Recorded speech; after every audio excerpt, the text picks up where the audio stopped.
मनुष्य के सारे संबंधों का आधार है अपेक्षा। पति कैसा हो जो मेरा जीवन सुख और सुविधा से भर दे। पत्नी कैसी हो जो सदैव मेरे प्रति समर्पित रहे। संतान कैसी हो जो मेरी सेवा करे, मेरा आदेश माने।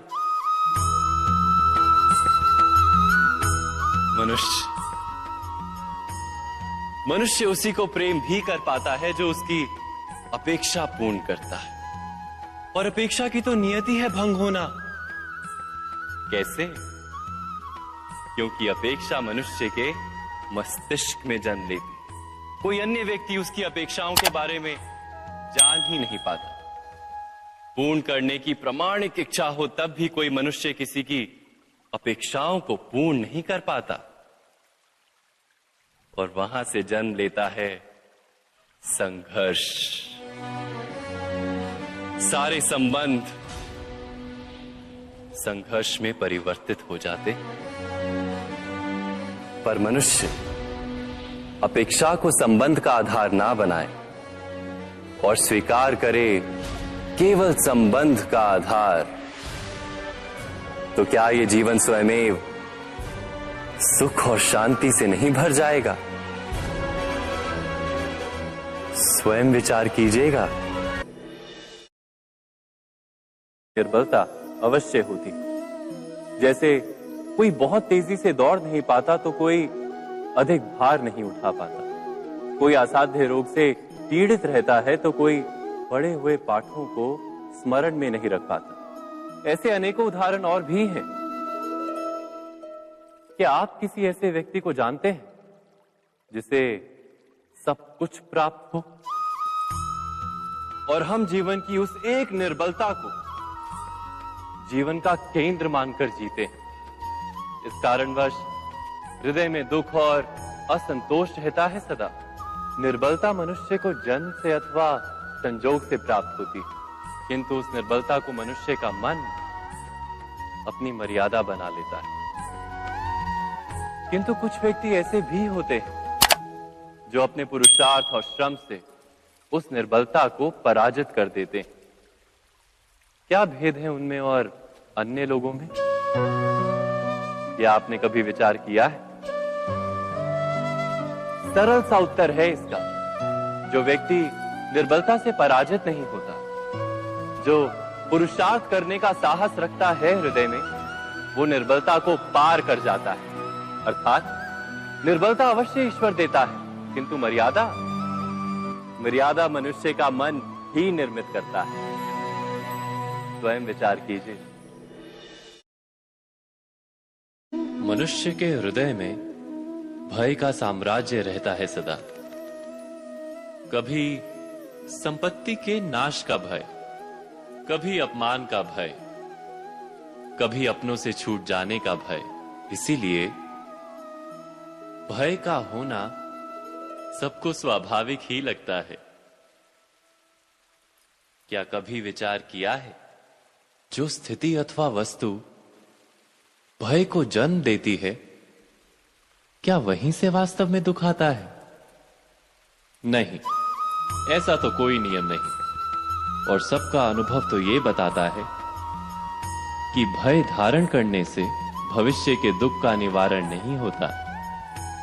भय केवल आने वाले दुख की कल्पना मात्र ही है।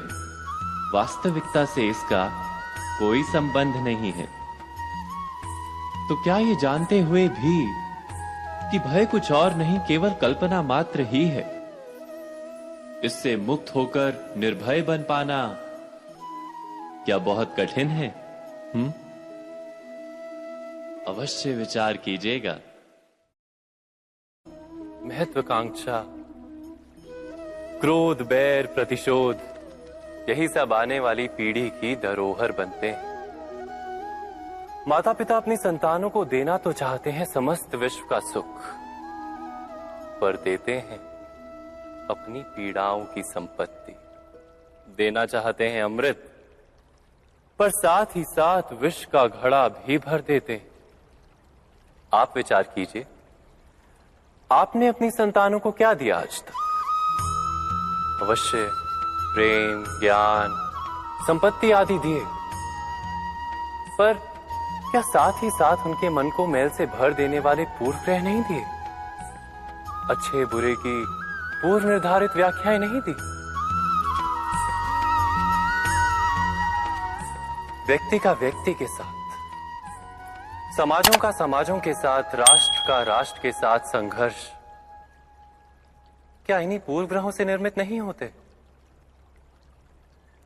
हत्या, मृत्यु, रक्तपात क्या इन्हीं पूर्व ग्रहों से नहीं जन्मते?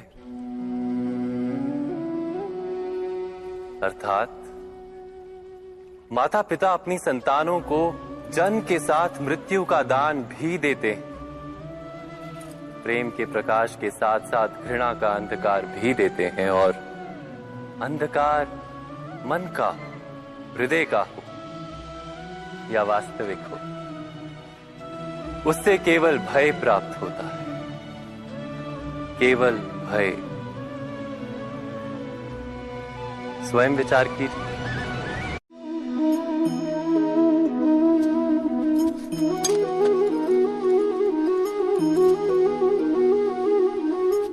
भविष्य का दूसरा नाम है संघर्ष। हृदय में आज इच्छा होती है और यदि पूर्ण नहीं हो पाती तो हृदय भविष्य की योजना बनाता है। भविष्य में इच्छा पूर्ण होगी ऐसी कल्पना करता रहता है, किंतु जीवन ना तो भविष्य में है ना अतीत में। जीवन तो इस क्षण का नाम, अर्थात इस क्षण का अनुभव ही जीवन का अनुभव। पर हम ये जानते हुए भी इतना सा सत्य समझ नहीं पाते। या तो हम बीते हुए समय के स्मरणों को घेर कर बैठे रहते, या फिर आने वाले समय के लिए हम योजनाएं बनाते रहते हैं, और जीवन जीवन बीत जाता है। एक सत्य यदि हम हृदय में उतार लें कि ना हम भविष्य देख सकते हैं, ना ही भविष्य निर्मित कर सकते हैं, हम तो केवल धैर्य और साहस के साथ भविष्य को आलिंगन दे सकते हैं, स्वागत कर सकते हैं भविष्य का। तो क्या जीवन का हर पल जीवन से नहीं भर जाएगा? स्वयं विचार कीजिए।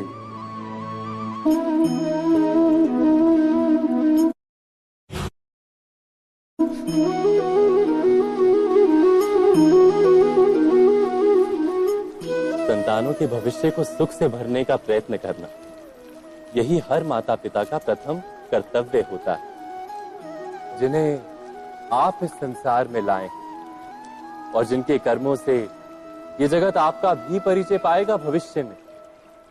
उनके भविष्य के सुख की योजना करने से अधिक महत्व और हो भी क्या सकता है? किंतु सुख और सुरक्षा, क्या ये मनुष्य के कर्मों से प्राप्त नहीं होते?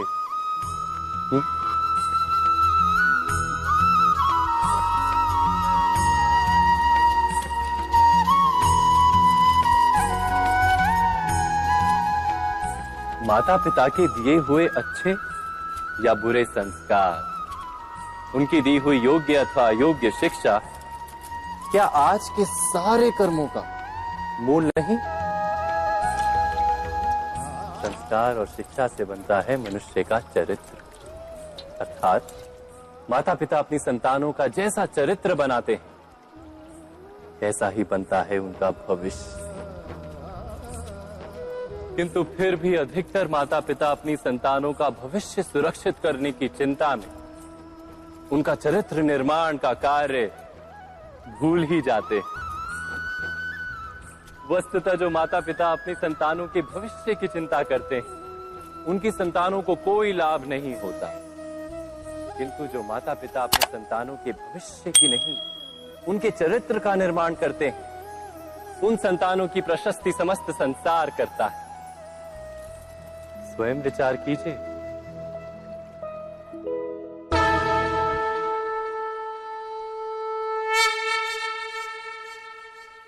इच्छा, आशा, अपेक्षा, आकांक्षा, यही सब मानव समाज के चालक होते हैं।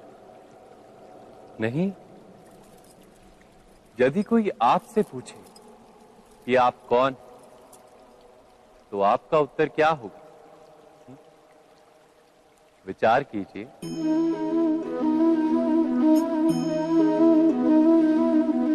आप तुरंत ही ये जान पाएंगे कि आपकी इच्छाएं ही आपके जीवन की व्याख्या है। कुछ पाने से मिली सफलता, कुछ ना पाने से मिली निष्फलता ही आपका परिचय।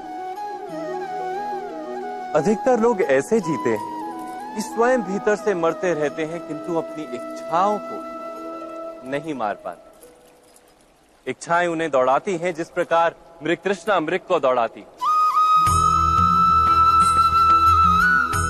परंतु इन्हीं इच्छाओं के गर्भ में ही ज्ञान का प्रकाश भी। कैसे? जब इच्छाएं अपूर्ण रहती और टूटती, तब वहीं से ज्ञान की किरण प्रवेश करती है मनुष्य के हृदय में। ना, ये कथा नहीं है केवल इच्छाओं के संघर्ष की, नहीं है केवल महत्वाकांक्षाओं से जन्म लेने वाले भयावह रक्तपात। ये कथा है इच्छाओं के गर्भ से उदित होते हुए ज्ञान की। मैं वासुदेव कृष्ण आप सभी को निमंत्रण देता हूं इस यात्रा पे चलने का, जो जीवन का मर्म सिखाएगी, मनुष्य का धर्म सिखाएगी, कीचड़ से उठकर कमल बनने का कर्म सिखाएगी।